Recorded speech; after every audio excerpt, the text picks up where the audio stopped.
कहानी सुन के आप रोने लगोगे। जब मैं रात को घर पहुंचा तो मेरी पत्नी ने खाना लगाया। मैंने उसका हाथ अपने हाथों में लिया और कहा, मुझे तुमसे कुछ जरूरी बात करना है। वो शांत बैठकर खाना खा रही थी। उसकी आंखों में कुछ दर्द सा साफ नजर आ रहा था। अचानक, मुझे नहीं पता कैसे कहूँ, मगर मुझे उससे बताना ही था। मैं बड़ी शांति से कहा, मैंने उससे मुझे तलाक चाहिए आपसे। लगा जैसे उसने मेरे शब्दों को सुना ही नहीं, कोई फर्क ही नहीं पड़ा, बल्कि उसने मुझसे पूछा, क्यों तलाक चाहिए। मैंने उसके सवाल को अनसुना किया तो उसे गुस्सा आ गया। उसने चम्मच उठाकर फेंक दिया और जोर से चिल्लाई, तुम इंसान नहीं हो। उस रात हमने एक दूसरे से बात नहीं की। वो रो रही थी। मुझे पता था कि वो जानना चाहती थी कि आखिर ऐसा क्या हुआ जो हमारा रिश्ता टूटने की कगार पर आ गया। पर मेरे से उसने कोई भी सवाल जवाब नहीं किया, न ही कुछ बोली। नामुमकिन था कुछ पूछना।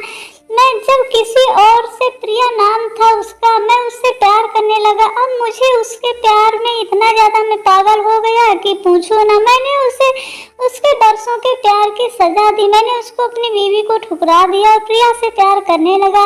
भरे मन से मैंने तलाक के पेपर तैयार किया। उसमें लिखा था कि वह पूरा घर, कार और कंपनी 30% शेयर ले सकती है इस तलाक के बदले में। लेकिन उसने उन पेपर्स को देखा और उनके टुकड़े टुकड़े कर दिए थे।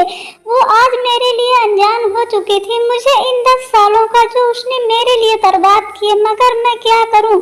जो हो चुका उसे मैं बदल नहीं सकता था, क्योंकि मैं किसी और से, अपनी पत्नी से भी ज्यादा प्यार करने लगा था। आखिरकार उसे सब्र का बांध टूट ही गया और फूट फूट कर मेरे सामने रोने लगी। वो मेरे से उसका रोना इस तरह से उसकी रिहाई की तरह था। इस तलाक की ये बात तो कई दिनों से मुझे परेशान कर रही थी। अब मैं बिल्कुल साफ हो चुकी थी। अगले दिन मैं घर काफी लेट आया। मैंने देखा कि वो टेबल पर बैठकर कुछ लिख रही थी। मैंने शाम का खाना खाया था, लेकिन फिर भी मैं सीधे ऊपर जाकर अपने कमरे में सो गया, क्योंकि पूरा दिन प्रिया के साथ रहने और कई जगह घूमने के बाद मैं बहुत ज्यादा थक गया था। वो शायद रात को उसी टेबल पर लिखते लिखते सो गई थी। सुबह उसने तलाक देने की शर्तें बताई। वो मुझसे कुछ भी लेना नहीं चाहती थी। उसे सिर्फ तलाक से पहले 1 महीने का समय चाहिए था, जो वो उस पेपर पर लिख रही थी। उसने आग्रह किया कि इस 1 महीने में हम दोनों वही पुराना वाला जीवन जीना चाहते हैं। जो संभव हो सके वो आप करिए, क्योंकि आने वाले महीने में हमारे बेटे की परीक्षा है। वह नहीं चाहती थी कि हमारे टूटे रिश्ते का प्रभाव उसकी पढ़ाई पर पड़े, जिससे कि मेरे बेटे का जीवन प्रभावित हो। मुझे भी यह ठीक लगा, मगर वो कुछ और भी चाहती थी। जैसे शादी के दिन मैंने उसे उठाकर अपने शयन कक्ष तक ले गया था, उसी तरह हर रोज 1 महीने तक मैं उसे शयन कक्ष से उठाकर मुख्य द्वार तक ले जाऊं। मुझे लगा यह पागलपन है, मगर इन आखिरी दिनों को थोड़ा अच्छा बनाने के लिए मैंने उसकी यह शर्त स्वीकार कर ली। मैंने प्रिया को अपनी पत्नी की सभी शर्तें बताई। वो हंसने लगी। उसे लगा मेरी पत्नी कितने भी तरीके अपना ले, लेकिन तलाक होना तो तय ही है। मेरी पत्नी और मैं किसी से भी इस दौरान नहीं मिले थे, लेकिन उस दिन जब मैं उसे पहली बार उठाकर गेट तक लेकर आया तो हम दोनों काफी अजीब महसूस कर रहे थे। पीछे से हमारा बेटा भी खिलखिलाकर खूब हंस रहा था और बहुत ज्यादा खुश हो रहा था। अगले दिन यह काम थोड़ा सामान्य और आसान हो गया था। वह मेरे सीने से लगी थी और मैं उसकी खुशबू महसूस कर रहा था। ऐसा लगा जैसे कई दिनों बाद मुझे ये खुशबू मिल रही थी। फिर कई दिनों से मैंने उसके न होने का महसूस नहीं किया था। पहले जितने भी उसमें भी कसाव नहीं था और चेहरे पर कुछ हल्की झुर्रियां नजर आ रही थी और बाल भी सफेद होने लगे थे।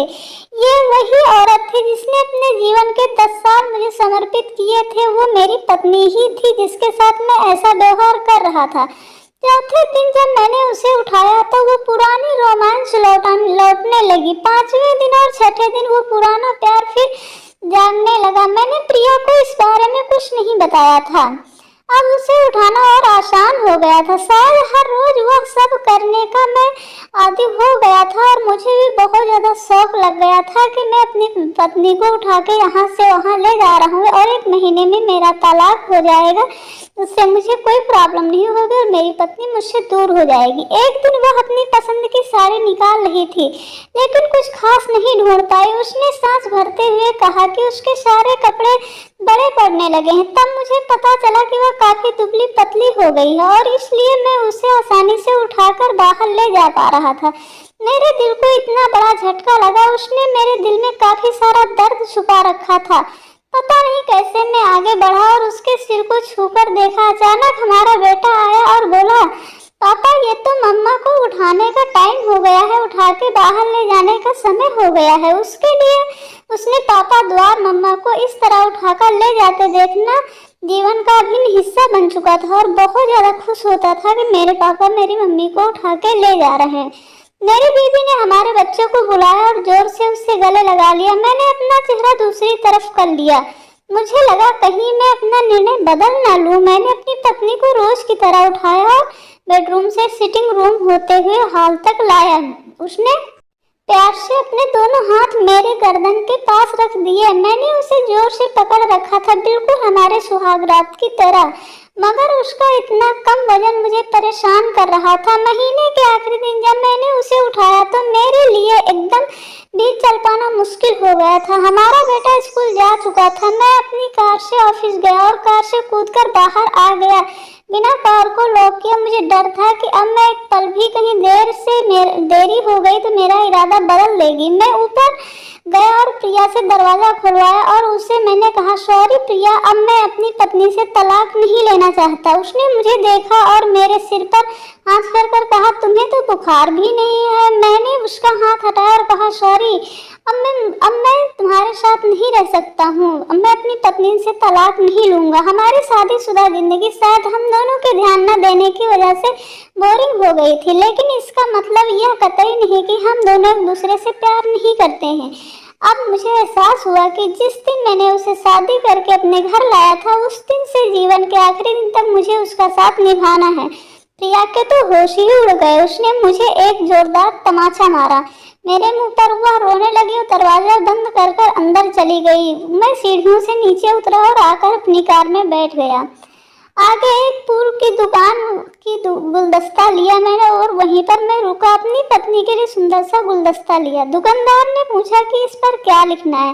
मैंने मुस्कुराते हुए कहा कि मैं तुम्हें जीवन के आखिरी दिन तक यूं ही उठाता रहूंगा, मेरी अर्धांगिनी। उस पर जब मैं घर आया हाथों में गुलदस्ता लिए, मेरे चेहरे पर एक मुस्कान थी। मैं ऊपर अपने कमरे की तरफ भाग कर गया, लेकिन जब तक वह मुझे छोड़कर इस दुनिया से जा चुकी थी हमेशा के लिए। वो कई महीने से कैंसर से लड़ रही थी, लेकिन मैं प्रिया के साथ इतना खोया हुआ था, कभी उसको ध्यान ही नहीं रख पाया कि उसके क्या है क्या नहीं है।